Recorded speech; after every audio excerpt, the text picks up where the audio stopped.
Welcome back to Nerd Radio. Once again this week, we've got an extra special thing for you on the podcast. I'm talking to Shayna Bazler from the WWE, the current up, up, down, down, left, right champion, as well as in just a week or two, possibly the Smackdown Women's Champion. Shayna, how are you this morning?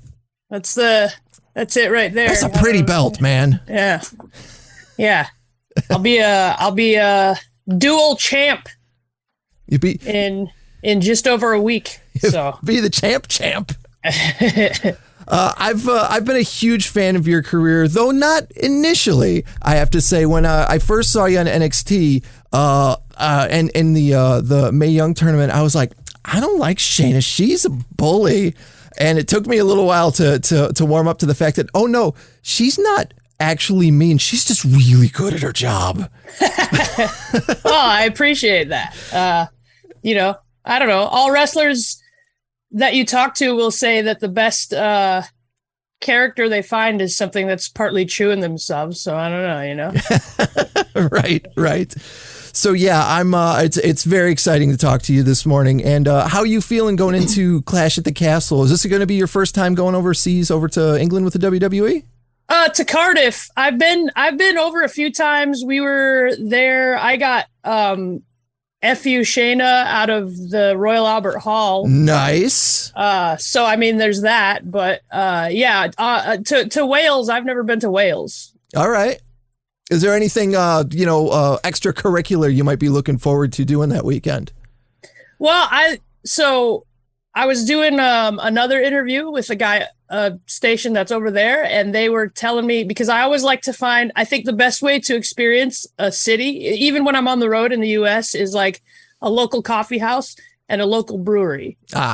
So I got some recommendations from him. So hopefully we have time. I don't know. A lot of times we don't have time. Yeah.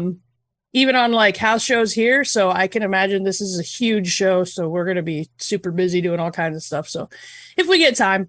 Nice. So you started your career in mixed martial arts, fighting in the UFC as well as a couple other places. What for you was the most difficult adjustment coming from a sport where you were encouraged to knock your opponent's head off to an entertainment medium where you want it to look like you knocked your opponent's head off, but maybe not necessarily? Well, I think the two biggest things that were hard for me is like in mixed martial arts, I guess like any sport, you don't want to have rabbit ears. You don't want to be hearing what the crowd says. You need to listen to your coaches, and that's it. And drown out the crowd noise. Don't, you know what I mean? And so crossing over into professional wrestling, it's the opposite. You need to listen to the crowd. You need to, the crowd is a main character in this story going on. So they're an integral part of what happens and how things play out. And I don't think people understand how much of what we do is like not decided by beforehand. Oh, it's okay. A lot of like, well, I mean, if they like it, then if they hate it. So that part, just changing the way I hear things. And then the other thing is like, because of the nature of like the arena and whatnot, like in a mixed martial arts fight, for example, I don't want to telegraph like, I'm going to throw this at you. You know what I mean? Like they're going to know, but so I want to keep everything hidden and tight, and who cares if the audience doesn't know? I know what I'm doing. I'm the fighter. But in a pro wrestling sense, I need to show. You need to let your opponent know that this is coming, and you need to. It's not even the opponent. It's that guy that brought his 10-year-old kid way up there. Right. It's showing them, and I think not to like get off track of your question, but I think the pandemic actually in some ways really helped me, because a lot of what I do is the small joint stuff.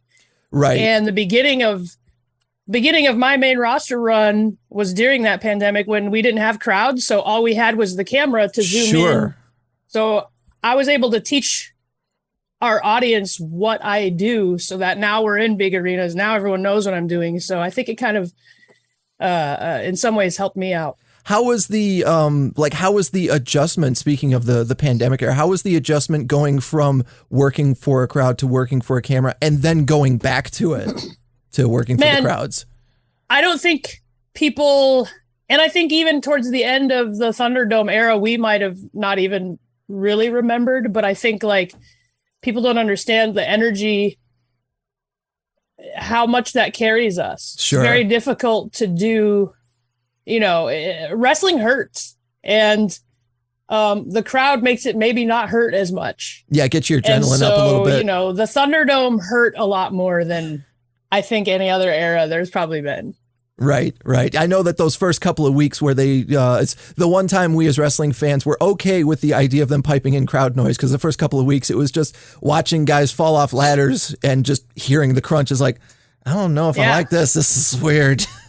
yeah, very strange. The PC era, right before the Thunderdome, that was like, and that was hard for us because nobody knew how the world was running, so we were recording episodes ahead of time, so we'd be there from like 8 a.m. till 2 a.m. like doing matches and promos, and everything's out of order and it's not live, so we could do this part because they're ready and they're, you know what I mean? It was just, man, I appreciate the time. I got to like sleep in my own bed consistently, sure. But like, man, it made the job harder. So I was, doing a little research before we got started, and I had forgotten that in the probably historic couple of weeks there where NXT invaded the WWE before Survivor Series, you were the first person we saw on SmackDown come out and beat somebody's ass. And that was, I absolutely loved that era. But the reason I bring it up is because just looking at where the rosters are now, I was kind of counting on Raw and on SmackDown. There are more NXT alumni on television at this point than there are people who never was at NXT. Do you guys kind of look at each other sometimes and be like, we made it? There are weird moments actually where, a group of us will be on a house show or something, and we'll be like, holy smokes, guys, this was like the crew that, you know what I mean? Like right. there are still moments, and I think that's a good thing. You know what I mean? You never want to like forget that what we're doing is actually pretty crazy. Mm-hmm. And like the parts in the universe that had to all come together to like make what's going on happen right now. It's wild to think about. Like, I don't know. It's a crazy life. That's for sure. So I got to ask, are you as interested in a Ronda Rousey, Shayna Bazler feud as we as fans are? Well, here's the thing. I think people that haven't done like combat sports, like even amateur wrestling or like jiu-jitsu or martial arts, whatever. Like the thing that's always kind of the rule is like, if my friend and teammate is the champion, I'm not necessarily going to actively call out the champion. Right. I wouldn't get on a mic and be like, Ronda, I'm next, or whatever. Sure.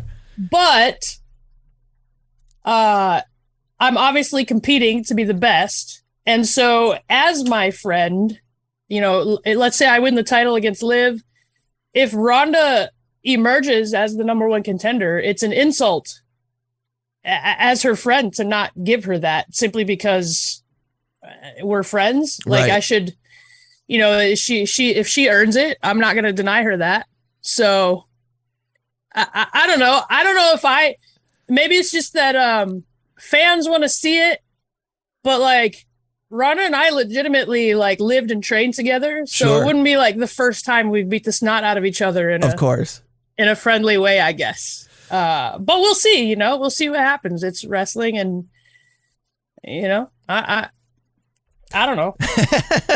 Well, we're only a couple of days away from seeing you. Actually, when this episode of Nerdradio airs, it will be Friday, which is when Smackdown is going to be at the Little Caesars Arena. And we're looking forward to seeing you. We're looking forward to seeing, I believe, we're going to get to see the Street Profits and the Usos in a dark match, which is going to be fantastic. And of course, all the other Smackdown superstars. Just another question or two before I let you go. The show is obviously called Nerdradio, so I've got to delve some into that. I see you got a Return of the Jedi poster in the background. Yeah, and a Palpatine statue. I don't know if Excellent. I'm gonna take that out. I thought it was a plant, but now that you say it's Palpatine, I can totally make him out. There. Had to turn my little focus in there. Yeah. Yeah, for sure. So obviously huge Star Wars fan. I also saw that you're a big Warhammer 40K fan. I love 40K. If I'm being honest, I probably love 40K more than Star Wars. It's just not as popular over here, so I don't get a chance to talk about it as much. So are we talking like the full army of miniatures, painting, getting down? Yeah, I don't play the tabletop game. Okay. Just because I don't have the time, and like, oh sure, like I said, over here it's not as popular, so I have to like not just have the time to like play, but like go seek out, a games place or something. But like, I like painting the miniatures. If I were to like hope, I want to be one of those people that, I want to make like a diorama of like, the Emperor and Horus with like Sanguinius laying between them. That'd be cool. But stuff like that, like the dioramas and whatnot, that I would love to do that. Do you check out the video games they've got based on Warhammer? Yeah, all the time. Dawn of War series is like one of my favorite. Nice. I still to this day play that game through. Okay. I played I think last year a friend got me the Vermintide game, the like kind of Vermintide is awesome, and Darktide is coming out in November now, and I'm like counting the days down till Darktide, because that's a 40K Vermintide basically. Yeah. Yeah. So as I mentioned at the top of the interview, you are the left right champion over on the up down. Now that the camera's better focus for that, we can really make out that that absolutely beautiful belt. I was just last night actually watching the video from a couple weeks ago when you won the championship, and you beat, I believe it was Ricochet. Yeah, he was the former champ, and it was like a story.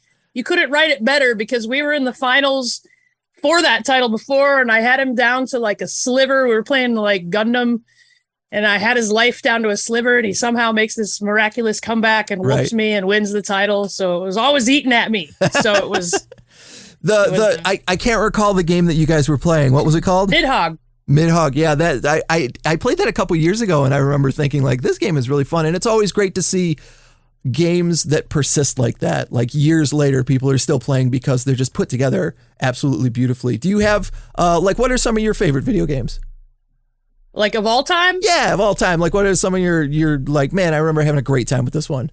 Not to sound like super cliche, but Final Fantasy VII is like number one probably for me. It's the first time I was like so into a story like that. Like, I don't know. I love that. And then everyone remembers their first Final Fantasy game. Yeah. I like Knights of the Old Republic, obviously. Excellent. Those are great games. And I hear they're remaking that, so we'll see. We're a few years away, I think, but yeah, I think they put them on the Nintendo Switch, and they kind of like polished them up a little bit. But it does. I think I'd read that they're either making a direct sequel, or they're looking to remake one of them. Yeah, and that's a cool like time period in the lore. So yeah, that's a fun one. Oh man, I could sit here all day just naming games that I love. It is absolutely fascinating to see what you're, like I said, when I was first exposed to you, I was just like, she's just a big mixed martial arts bully. And then to see what your extracurricular life is, it's almost even more interesting than your wrestling life. Like I saw that you're an you've trained as an EMT. You help out with a roller derby league. Like I don't know. I have a lot of stories for the book someday, you know? I was so it like all kind of went in line where I became an EMT because I was like, my life plan at the time was like, oh, I'm going to get on the fire department, and you have to be an EMT in order to get on fire because they're first responders. So like, I was like trying to get on the fire department. I got all the way through the process, and then the Ultimate Fighter announced they're going to have women, and I got all the way through the process, and I was like, well, I know I can do that. Yeah. I think I need one more solid run to see what happens. Yeah, then, you'd probably be kicking yourself if you didn't try out. Yeah, I mean, I'd have a solid job, back in my hometown, but I would always be like, I could I think I can beat that girl, or whatever. I don't know. Right. Well, as I said before, we are looking forward to checking you out as well as the rest of the SmackDown roster this Friday. What do you got in store for Liv this Friday? Just a couple of weeks out from essentially ripping all her arms and legs off. I mean, we got 2 SmackDowns left, and I'm just, especially recently, I've been all about sending messages. So we'll see what else it needs to be said, but clearly she's not getting it, and I'll make sure she does by the time Clash at the Castle comes. Excellent. Well, thank you for your time this morning, Shayna. Thank you.